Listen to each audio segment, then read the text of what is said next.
Assalamualaikum warahmatullahi wabarakatuh. Selamat siang sanak kasadonyo, balik liat samu ambo esok parauda. Yang mana pada hariku awak membahas tentang budaya alam Minangkabau. Yang mana materinya tentang sistem kekerabatan di Minangkabau. Yang perlu awak bahas di siku yang pertama adalah sistem kekerabatan matrilineal. Sistem kekerabatan matrilineal adalah sistem kekerabatan yang berdasarkan garis keturunan ibu, di mana surang anak akan memiliki suku yang sama jo ibunya. Sistem garis keturunan akan didapean surang anak berdasarkan garis keturunan ibu, terutama yang berkaitan dengan warisan. Menurut adat Minangkabau, warisan adalah haratu pusako yang alah turun-temurun menurut garis keturunan ibu. Haratu pusako di Minangkabau itu terbagi menjadi dua. Yang pertama adalah haratu pusako tinggi. Adalah haratu pusako tinggi yang dilahirkan secara turun-temurun dari keturunan ibu. Sedangkan haratu pusako rendah adalah haratu pusako yang didapean dari mata pencaharian ayah jo ibu selama inyo pernikahan. Selanjutnya, pewarisan pusako diwariskan secara turun-temurun kepada anak perempuan atau menurut garis keturunan ibu, di mana anak laki-laki indak memiliki haratu warisan pusako tinggi. Anak laki-laki hanya mendapean haratu pusako rendah. Dan inyo indak berhak sama sekali untuk mewariskan kepada anak-anaknya, karena haratu pusako hanya milik saudara padusinya atau kemenakannya, sehingga penganut kebudayaan material dianggap suku penganut kekerabatan aneh atau unik di Indonesia dan juga dunia. Kekerabatan matrilineal memiliki sebuah rumah gadang yang dihuni oleh satu keluarga. Rumah gadang berfungsi sebagai tempat tinggal sekaligus untuk kegiatan adat istiadat kaumnya. Indak sadurang yang bisa tinggal di rumah gadang, karena rumah gadang hanya diperuntukkan untuk orang-orang yang seketurunan atau saparui atau setali dan menurut garis keturunan ibu. Dalam kebudayaan Minangkabau, keluarga indak hanya terdiri atas ayah, ibu, dan anak, melainkan meluas dalam satu keluarga gadang yang dianutkan berdasarkan garis keturunan matrilineal.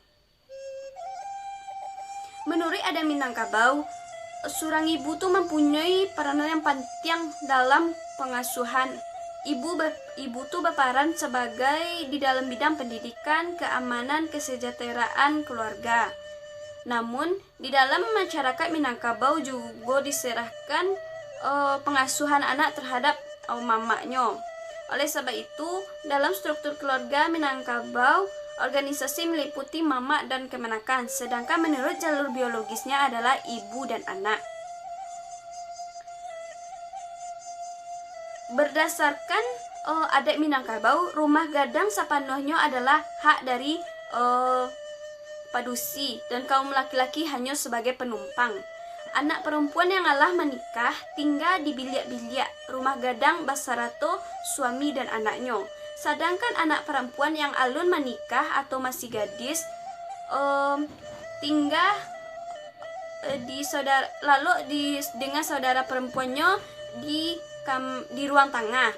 Sedangkan anak laki-laki yang alah berumur 7 tahun disuruh mengaji dan lalu di surau.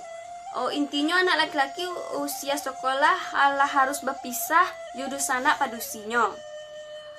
Inyo hidup berkelompok-kelompok di surau dan indak boleh tinggal di rumah gadang. Selanjutnya, secara kepemimpinan, walaupun perempuan memiliki hak penuh terhadap rumah gadang, hanya saja kewenangan untuk memimpin dan membina serta memelihara kementerian hidup rumah tangga di sebuah rumah gadang ditentukan oleh mamak rumah.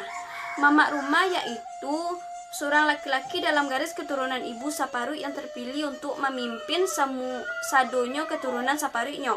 Mamak rumah juga disebut dengan tunggangan dengan gelar datua.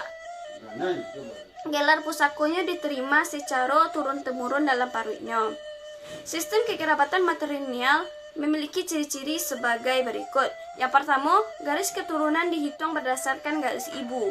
Yang kedua adalah suku anak menyesuaikan suku amaknya. Yang ketiga adalah perkawinan bersifat esogami, maksudnya setiap orang diwajibkan menikah dengan orang di luar suku. Yang keempat adalah kekuasaan dalam suku terletak di tangan ibu. Yang kelima, yang berkuasa adalah laki-laki. Yang keenam, perkawinan bersifat matrilokal, yaitu suami ikut dan menetap di rumah istri. Yang ketujuh, hak-hak pusaka diwariskan kepada perempuan berdasarkan garis keturunan ibu. Ini adalah tentang pusako dan sako di Minangkabau. Menurut adat Minangkabau, harta warisan akan diwariskan secara turun-temurun kepada yang bertali darah menurut garis keturunan ibu. Ahli waris wanita padusi akan mengusahakan dan menikmati harta pusako seperti sawah, rumah, ladang secara bersama-sama di wabah berpenguasaan mamak kepala waris. Yang dikatakan kemenakan dalam adat Minangkabau adalah yang pertama, kemenakan bertali darah adalah anak-anak dari saudara padusi menurut garis ibu. Yang kedua adalah kemenakan bertali adat, yaitu anak-anak orang lain yang akrab karena bertetangga dalam satu payung. Yang ketiga, kemenakan bertali budi, yaitu anak-anak orang lain yang sering datang berkunjung di bawah lindungan satu penghulu. Yang keempat adalah kemenakan di bawah lutut, yaitu anak-anak orang yang asalnya tidak jaleh dari keturunan pembantu yang menetap sebagai anggota kerabat. Berdasarkan sampai jani date, yang berhak sebagai ahli waris adalah kemenakan yang bertali darah, yang 10-an KT dan 10-an ke bawahnya. Kemenakan tidak mewarisi gala dan juga tidak menghalangi tindakan mamak kepala waris mengenai harta pusako tinggi. Sedangkan kemenakan yang lain seperti yang bertali adat, bertali budi, dan di bawah lutut bukan ahli waris dan dari satu rumah gadang atau dari satu kesatuan kerabat yang dikenal dengan kaum. Selanjutnya, awak membahas tentang sistem pewarisan di Minangkabau. Harta warisan adalah semua harta kekayaan yang baik yang berwujud maupun tidak berwujud yang ditinggalkan secara turun-temurun dari generasi sebelumnya menurut garis keturunan ibu. Wujud harta pusako ada yang bersifat harta warisan dengan nilai religius dan harta pusako yang tidak bisa dibagi, yaitu harta pusako yang tidak bernilai magis religius seperti sawah, ladang. Ahli waris adalah orang yang berhak mendapatkan harta warisan. Dalam adat Minangkabau yang bersifat matrilineal, yang dikatakan ahli waris adalah inyo yang berasal dari satu ibu yang dihitung menurut garis ibu, yaitu saudara laki-laki dan saudara perempuan, ibu dan saudara-saudaranya, baik laki-laki maupun perempuan. Anak-anak akan langsung menjadi ahli waris dari ibunya secara langsung, baik untuk pusako tinggi maupun pusako rendah. Tapi indak meninggal adalah seorang laki-laki, secara otomatis istri dan anak-anaknya tidak mendapatkan harta warisan pusako tinggi karena harta pusako tingginya diwariskan kepada kemenakannya. Harta pusako tinggi dalam adat Minangkabau didapat dengan tembilang besi, sedangkan harta pusako rendah didapat dengan tembilang ameh. Harta pusako rendah sekali diwariskan akan menjadi pusako tinggi. Pusako tinggi kalau berwujud dijual dan dimakan bali, digadai tidak dimakan sando. Artinya harta pusako tinggi tidak bisa dijual dan berpindah tangan kepada orang lain. Adat Minangkabau memberikan keistimewaan kepada padusi karena kaum padusi adalah makhluk yang lemah dibandingkan para lelaki. Untuk itulah pemberian rumah gadang diberikan kepada padusi, bukan kepada laki-laki. maka semua harta tinggal bersama istri dan suami harus meninggalkan rumah tersebut. Sedangkan dalam pepatah adat Minangkabau, pusako yang turun dari nenek ke mama, dari mama turun ke kemenakan, bayak di pusako berupa gelar adat ataupun harato pusako. Harato pusako tinggi hanya boleh digadaikan apabila ada beberapa permasalahan. Yang pertama adalah gadih gadang alun balaki. Perempuan maksudnya wanita padusi yang alah gadang alah cukui umur lan alah siap untuk dikawinkan tetapi tidak mempunyai piti untuk mengisi adat peralatan perkawinan.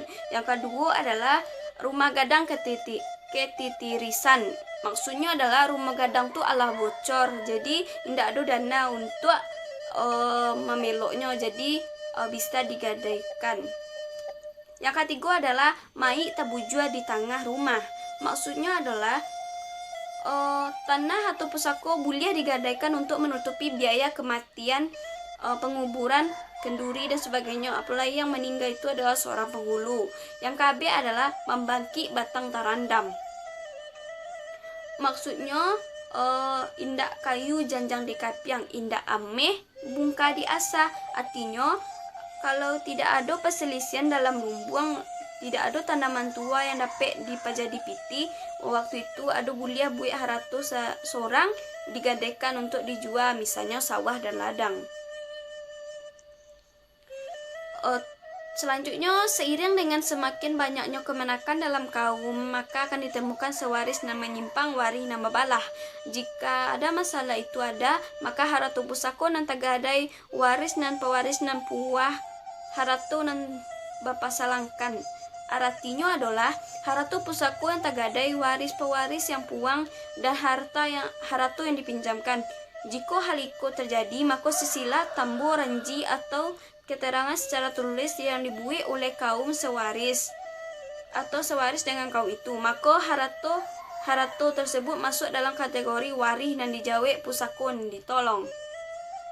Perkara itu akan menjadi pedoman atau bukti kedalaman suku atau kaum itu dan juga pedoman pengadilan atau pemerintahan. Selanjutnya, pepatah yang berkaitan dengan pewarisan di Minangkabau. Yang pertama, wari dijawe pusako ditolong. Artinya harato warisan dapat diambil, dibagi-bagi dan dipergunakan, dan harto pusako turun temurun bisa terpelihara. Yang kedua, adat babuha sinta sarak babuha mati. Yang ketiga, adat bapaneh sarak balinduang. Artinya adat umpama tubuh dan sarak adalah jiwanya. Yang keempat, adat basandi sarak dan sarak basandi kitabullah. Yang kelima, adat memakai sarak mengatur. Artinya alim ulama mengeluarkan fatwa atau hukum agama, adat memakai penghulu menjalankan hukum tersebut melalui lembaga adat supaya berlaku dan ditaati rakyat. Selanjutnya awak masuk kepada perkawinan di Minangkabau. Perkawinan di Minangkabau itu terbagi menjadi beberapa perkawinan. Yang pertama adalah kawin ideal dan kawin pantang. Kawin ideal disebut juga dengan perkawinan awak sama awak atau pulang kabako. Maksudnya gitu, seorang ayah mempunyai adik padusi, lalu ayah mempunyai anak padusi, lalu dinikahkan dengan anak padusinya gitu. Terus menurut alam pikiran orang Minangkabau, perkawinan yang paling ideal adalah perkawinan antara keluarga dekat. Seperti perkawinan antara anak kemenakan. Pulang ke mama artinya mengawini anak mama, sedangkan pulang ke bako maksudnya adalah mengawini kemenakan ayah. Tingkat perkawinan ideal berikutnya adalah perkawinan ambil mengambil. Artinya kakak beradik laki-laki dan perempuan A menikah secara bersilang dengan kakak beradik laki-laki dan perempuan. Urutan selanjutnya ialah perkawinan orang sakampuang sanagari saluha, dan akhirnya sesama Minangkabau. Perkawinan dengan orang luar kurang disukai meskipun tidak dilarang. Dengan kata lain, perkawinan ideal dan masyarakat di Minangkabau ialah perkawinan antara awak sama awak. Itu bukan menggambarkan bahwa mereka menganut sikap yang eksklusif. Pola perkawinan menganut sikap yang eksklusif. Awak sarna awak itu berlatar belakang sistem komunal dan kolektifnya yang dianutnya. Selanjutnya syarat-syarat di dalam perkawinan ada Minangkabau adalah yang pertama adalah kedua calon mempelai tidak sedarah dan tidak berasal dari suku yang sama, kecuali persukuan itu berasal dari nagari atau luhak yang lain. Yang kedua adalah kedua calon mempelai dapat saling menghormati dan menghargai orang tua dan keluarga kedua belah pihak. Yang ketiga adalah calon suami harus sudah mempunyai sumber penghasilan untuk menjamin kehidupan keluarganya. Baiklah Nusana kasadonyo, dapat awak simpulkan bahwa perkawinan adat di Minangkabau itu sangatlah unik karena awak bisa menikah dengan anak mama awak surang, dalam arti lain pulang ke bako, dan bisa lo awak menikah dengan orang lain. Yang tidak boleh di Minangkabau itu adalah nikah sesuku, karena nikah sesuku itu dianggap awak badun sanak sarumah gadang. Mungkin pada hariku hanya itu materi pada hariku. Mohon maaf jika ada salah kata dan salah kasadonyo. Ambo akhiri. Assalamualaikum warahmatullahi wabarakatuh.